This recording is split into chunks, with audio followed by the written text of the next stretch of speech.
Ye nananom ana abu baby say dear adeɛ wɔ no ana odi na emom na ne deɛ ekom ede no.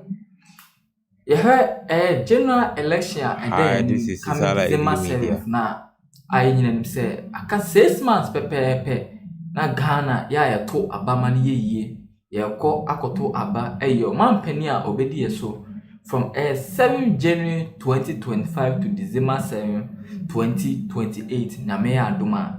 Na December 7 general election we so hwiebe political parties are omo atwe omuti nyina no and omo presidential candidate atwe omuti nyina anye ye former president John Dramani Mahama of NDC Dr. Bawumia of NPP Osunwoku Eshi Rado Amanyoko no. Ne compare both parties to presidential candidates they are it grounds now in fact and what the pa Nana Dr. Bawumia, thank you for watching. Subscribe. The campaign to the nationwide campaign.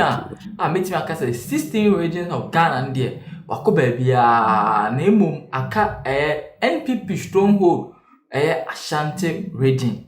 Now enra ordinary HDMO the Greater Accra region. Greater Accra so a swing region. Because the Greater Accra so any party way a stronghold name. A swing region say December 7 general election no ubetimi awene na o massive and awene massive ewo strongholder a swing regions no so ebe county ye pa na Dr. Bawumia ekope mo Greater Accra region ene ne grasswork na ne strategy no onam door to door ordinam street and we share kofo na on Otisi street ma kofo a ebu edinachi obia pe Dr.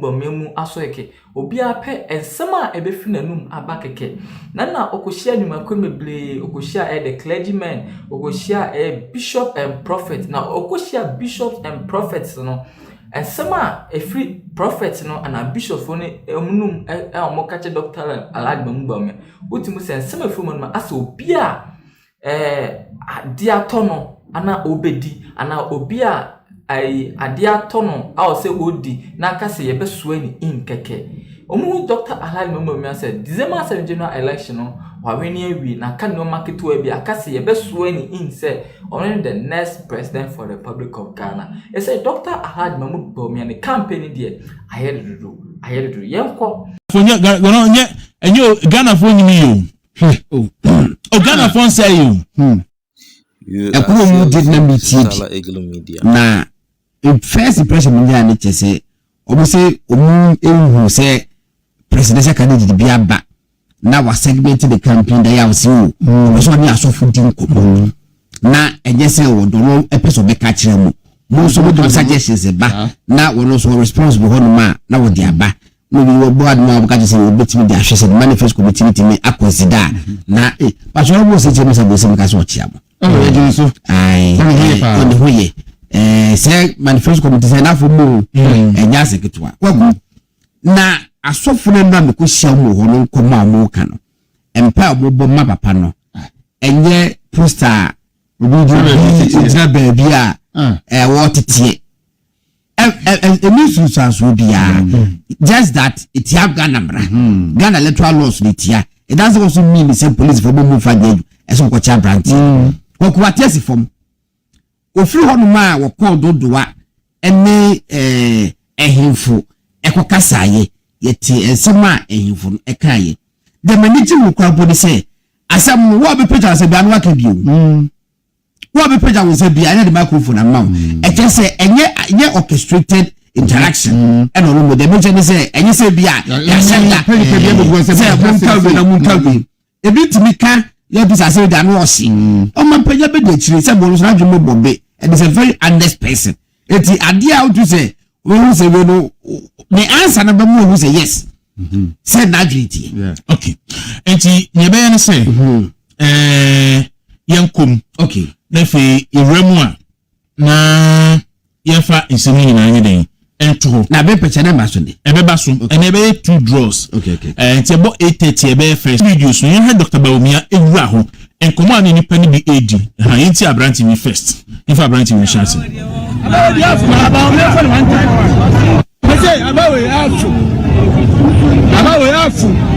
40% and this in I'm going to 2 million out of free. One of in a class. One of these are good for you. But I got that the man ever mind this. 40% and this in now.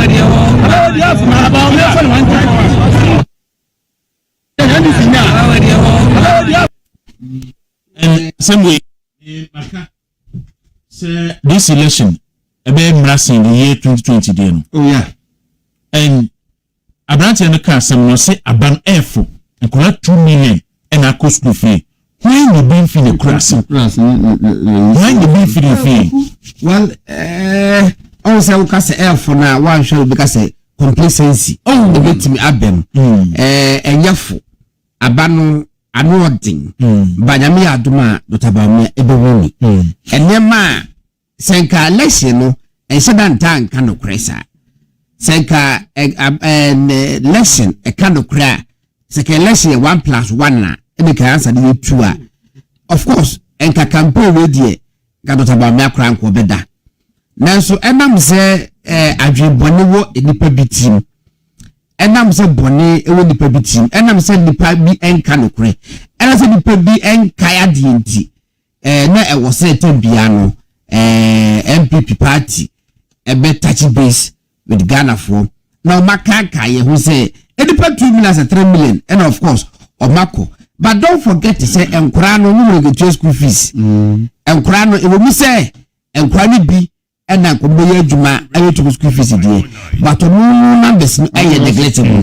But parents no oya ka so be any conclusive. But this particular election F as in 2020 election me na me sure see election. Yes, this na me sure no banking sector cleanup. Galamsey issues. Any man's good. Wrong, nipa na involved. Small scale man estimation say about 1 million people and they way into sector no. Na aban etu no so sa nipa bofu. Banking sector cleanup we nipa elu so modwuma. And na men's good so hwe ne o de be nipa. And me going into that election na me sure see this election. This election dey. O me na me catch you. This election, Dr.Bawumia election yekui only problem be the problem ye ba kope. Ba ko. And no kra no ebe solve answer na back to yaso. Ebe solve. Say me catch you ni. Only problem be and as me had a second video. On said Dr.Bawumia do jomu a. No, Holy Ghost it must see pass. Yes. Now you see I think it's a western region or so. And we do la pass so hon kokori titi e rebi so. Hey sir. Oh yes. Now we there was now a boom.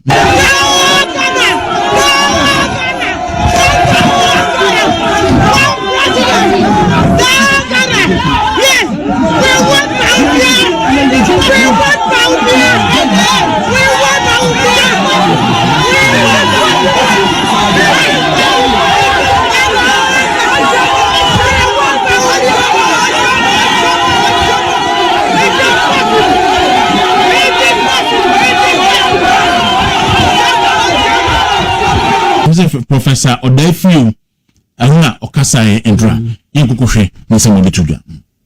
We state with all emphasis that when it comes to effective leadership, you don't have to be radical, violent, or pompous to be a bold leader. Being a bold leader is not about brows, rather brains. Having observed you from afar, we believe you have a lot of potentials to offer this country. Do not disappoint, because your records will always be there. They will be used to evaluate you. On selfless leadership, we have less to say about you. Your Excellency, you are an accomplished man. You are a successful man. Therefore, we are convinced you will not fail the test when it comes to selfless leadership. Ending our submission, we wish to quote our selfless admonition to you. Maintain the selfless leader you are, and let it reflect in your appointees someday when you become the President of the Republic of Ghana. Your worth has already been evaluated as a person. Your intellectual abilities, what you have achieved before and intend to achieve as a fellow, and to the political party you represent and for Ghana as a whole is what Ghanaians are looking at to cast their votes.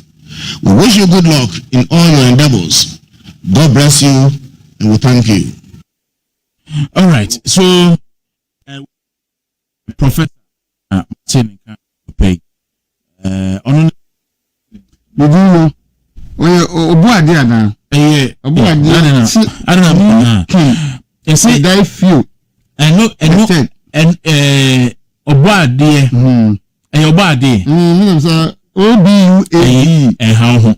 Your friend, Professor Odaifiu Wellington III, on the year Paramount Chief, Edema Nungwa Traditional Area, and then the acting president of the Greater Accra Regional House of Chiefs, and Okasai. Now, also for Bako, and so a bizarre question about National Cathedral. National Cathedral. So, Mimi Koti, National Cathedral question. Asante, na Dr. Bawumia. Please, 1 minute. It's possible. It's been a slogan. We thank the flag bearer of the New Patriotic Party for what you've said and the way you conducted yourself, and then the visions are so clear. The one question I want to put forward for you is that I know it's possible for you to become the president the next election. When you become the president, what will you do to the completion of the cathedral for the nation? Bless you. The question on the National Cathedral is a very important one.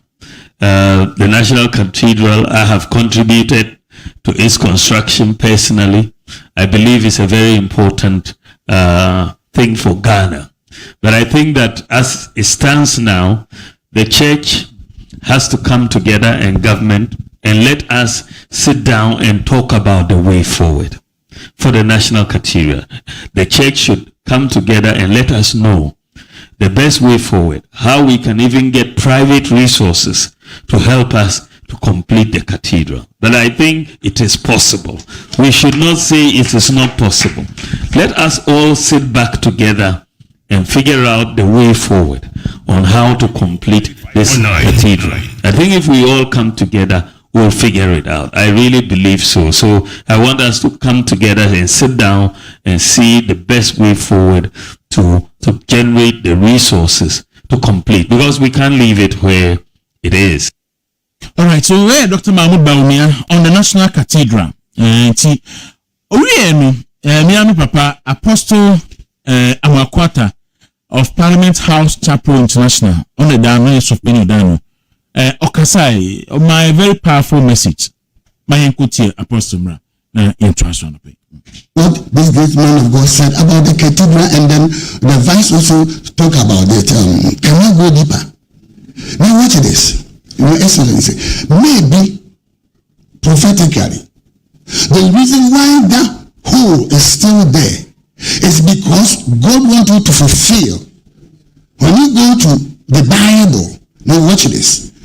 Herod was not a Jew, but when he became the king over the Jews, what he did for them to accept him was to build them a temple.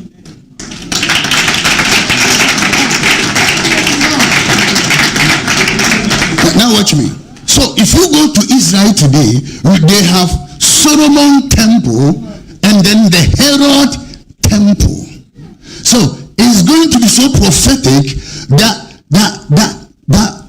once upon a time a temple was built, and the president who dedicated a temple for the Christians was a Muslim.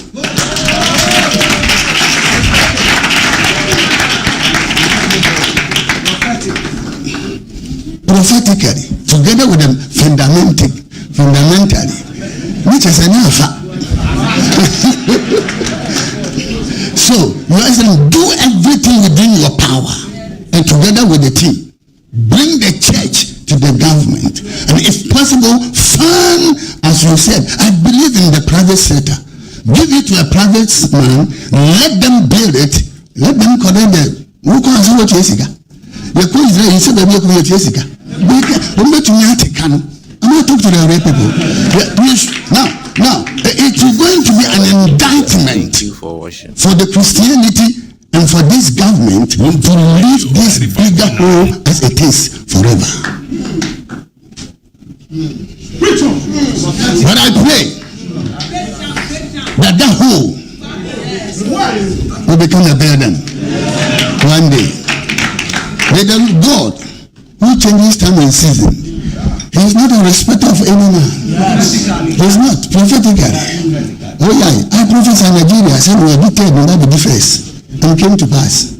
I prophesy Liberia and came to pass. I prophesy South Africa, say hey, this and that, and it come to pass. We are going to pray. But I'm not going to prophesy, but we are going to pray. But I believe, man of God, that it's about time, you see, as long as we, the men of God, are continuing to say, you see, you are what you say, you are what you hear, and you are what you eat. I'm so happy now that we have found somebody who is bringing the church into the governance. As long as we keep saying, politics is dirty, it will continue to be dirty until we get in as a light and bring light out of the dirtiness. I'm telling you. I'm not talking to the wicked.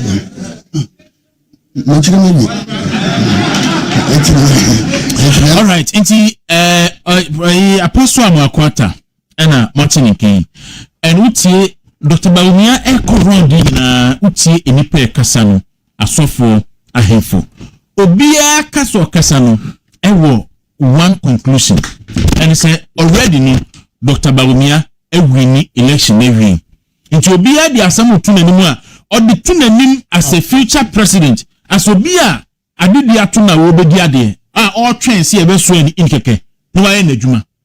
Ohini ya okase Professor Odelfium the same thing. Now the voter regional house of chief president the same thing. Share Ora Prophet Apostle Makwata the same thing. And the need of Kaka Humana Yasun Kuni say or say it shall come to pass. Say yes, ya sort of be Ghana. Now sa sort of was built and dedicated by a Muslim president. Yes. Now said you know quote Bible ena odekete actually. This is Osin Yankopon de onimu nipa na wo hwe ni etu aniwa. Nyame ehwe ni etu akomam. And I think the Sasma apostle kan no eyasem bia emudo papa. The beha NDC for especially to the black one say.